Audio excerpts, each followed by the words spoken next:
Tinukoy ni Coach Tim Cone ang rason bakit sila tinalo ng Chinese Taipei sa unang sigwada ng Gilas sa kampanya nito sa FIBA Asia Cup. Ibinahagi din niya ang isang paraan para manatiling buhay ang pag-asa sa Asia Cup matapos gulpihin ng Taiwanese kasabay ng pag-amin na paghahandaan nila ang New Zealand. Sa huli, ipinagtanggol ng ilang netizen ang naging mahinang performance ni Junmar Fajardo sa bakbakan ng Gilas sa Chinese Taipei. Tutukan po natin ang lahat ng yan, pero bago yan, paki-subscribe, like and share na lang muna para pareho tayong updated. Matapang na inamin ni Coach Tim Cone ang rason bakit sila tinalo ng Chinese Taipei sa kasalukuyang ginaganap na FIBA Asia Cup sa Jeddah, Saudi Arabia. Ayon sa kanya, para umano silang nasa panic mode habang naglalaro sa loob ng 40 minutes. Narito ang kanyang pahayag. Tutukan natin si Coach Tim sa report ni Jerry Ramos sa Spin. Siyempre hindi talaga maganda naging laro namin. Nakakapanlumo kung paano kami naglaro eh. Naiwan kagad kami sa simula ng laro at buong oras parang nagdadalawang isip kami at parang laging minamadali. Para kaming nasa panic mode sa loob ng 40 minutes. Alam niyo maganda dito kay Coach Tim Cone mga playoffs, hindi talaga niya tinatago yung pagkakamali nila. Inaamin talaga niya eh. Totoo naman kasi, di ba, naiwan kaagad sila ng Chinese Taipei sa unang salpukan pa lang ng laban. Lumobo kaagad ng 17 points ang lamang ng Taiwanese. Tapos si Brownlee, mayat maya may foul na nakukuha, di ba? Laking factor ng foul na yun eh. Hindi siya makagalaw ng maayos at kalaunan, ayun. Lumabas na rin siya kaya naiwan yung mga bata ni Coach Tim sa natitirang minuto ng fourth quarter na walang Justin Brownlee. Masakit ang pagkatalo ng Gilas ngayon mga ka-playoffs ha. Ako aminin ko, hindi ko na hinintay na matapos yung laban eh.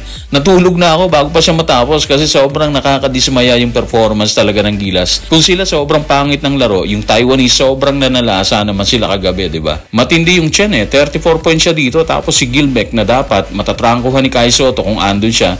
Nagtala din siya ng 16 points at 9 rebounds. Yung Hinton Brothers na umagaw ng attention ni Coach Tim Cone, nagpakita din sila mga ka-playoffs.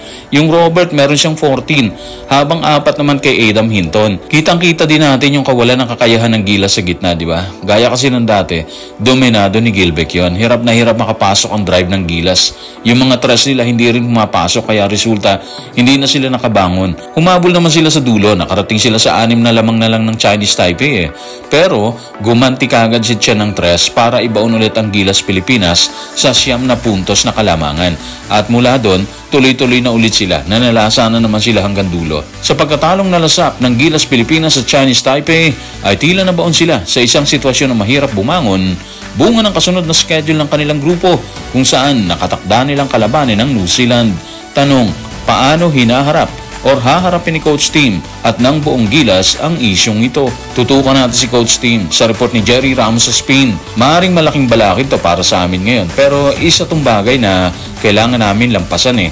Kung kailangan naming dumaan sa losers bracket, gagawin namin yan. Pwede namin kalungkot to ng todo, pwede nga kaming umiyak tungkol dito eh. Pero sa huli, ang mahalaga, may laban kami kontra New Zealand at kailangan namin paghandaan sila. Sa madaling salita mga ka-playoffs, move on na lang tayo kasi natalo na sila eh. Wala na tayong magagawa doon. Hindi na maibabalik yun. Andyan na sila sa sitwasyon na yun eh. Kaya paghandaan na lang talaga nila yung susunod na laban ng New Zealand. Ang problema, yung New Zealand, sobrang lakas din nila, malalaki tapos athletic pa rin sila, di ba? Tinalo na nila kahapon ng Iraq, kaya katulad ng Chinese Taipei, mataas din ang moral ng grupong ito kontra sa Gilas Pilipinas na lumuhod sa Taiwanese. Kahit sabihin natin na marami silang supporters doon, katulad kagabi sa laban nila ng Taiwanese, ang dami ring nanood na Pinoy, di ba? Hindi sapat yung pag-cheer nila doon. Players at coaches lang talaga magdidikta ng laban dyan. At dahil natalo sila sa unang salpukan, hindi maikakaila na matindi na ang kaba nila sa dibdib. Yung losers bracket na sinasabi ni Coach Tim, base kasi sa format, posible pa silang makahabol. Ang format kasi ng Asia Cup, ganito po yan.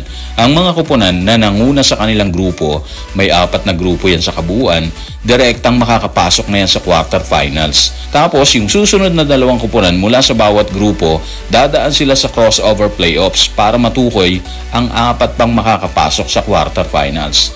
Ibig sabihin, yung crossover ang posibleng habulin ng Gilas Pilipinas. Sa tingin ko, yun yung nasa isip ngayon ni Coach Tim Cone. Walang duda na mainit na usapin ang pagkatalo ng Gilas Pilipinas, bunga na rin ng malamig na performance ng players nito. At isa, si Junmar Fajardo sa naging malamig sa bakbakan, kaya naman humakot ito ng kritisismo mula sa mga netizen. Pero depensa naman ng ilan, babawi si Junmar. Narito ang kanilang pahayag.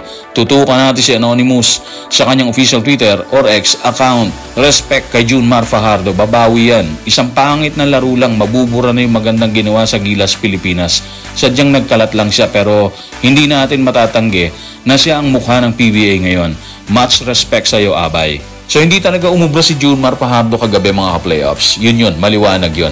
Kahit yung mga birada niya sa opensa habang nasa ilalim at tangkang bubuslo siya doon, hindi nakaligtas kay ref yun. Yung pagbangga niya sa isang Taiwanese, ibig sabihin hindi umubra yung pamimisikal niya laban sa Taiwanese. Hindi katulad dito sa PBA, ubra yung ganun. Pero dito sa Asia Cup, hindi effective ang birada niya kagabi talaga. Ewan natin unang sabak pa lang naman nila kagabi May pagkakataon pa para bumangon sila. Andiyan ang dalawang laban ng New Zealand at ang Iraq. Pero tingin din naman natin dito sa dalawang team na to, hindi rin madali para sa Gilas Pilipinas. Yung Iraq, sinabayan nila ang New Zealand hanggang third quarter. Kung napanood nyo yan yumukod na lang sila sa fourth quarter ng salpukan nila Sa madaling salita, tigasin din ang Iraq dito mga ka-playoffs. Balikan natin si Junmar magiging malaki talaga yung role na gagampanan niya dito sa dalawang natitirang bakbakan. Tingin natin, kung mangingibabaw siya sa gitna sa parehong opensa at depensa ng Gilas, magkakaroon ng kumpiyansa mga kasama niya dyan. Pero siyempre hindi niya magagawa mag-isa yan. Kakailanganin niya ang suporta ng mga kasama niya, di ba? Team effort sabi nga nila, di ba? Bukod dyan, nakita din natin kagabi yung inilatag na performance ni Kevin Kembao. Kung mabibigyan siya ng mas mahabang playing time, kagabi kasi 16 minutes tapos meron siyang 17 points. Posible na mas ganahan siyang kumumada kung mas mahaba yung playing time niya, di ba? May ilalabas kasi napipigil lang talaga siya kapag nasa bench. Anyway, dasal talaga natin na makakuha ng magandang resulta ang Gilas sa mga natitirang bakbakan. In fairness naman kay Coach Tim, binalasa naman niya kagabi ang players niya. Nagpasok siya ng 11 players. Unfortunately, hindi lang talaga umubra yung mga birada nila, dahilan para matalo ulit sila ng Chinese Taipei. So guys, maraming salamat.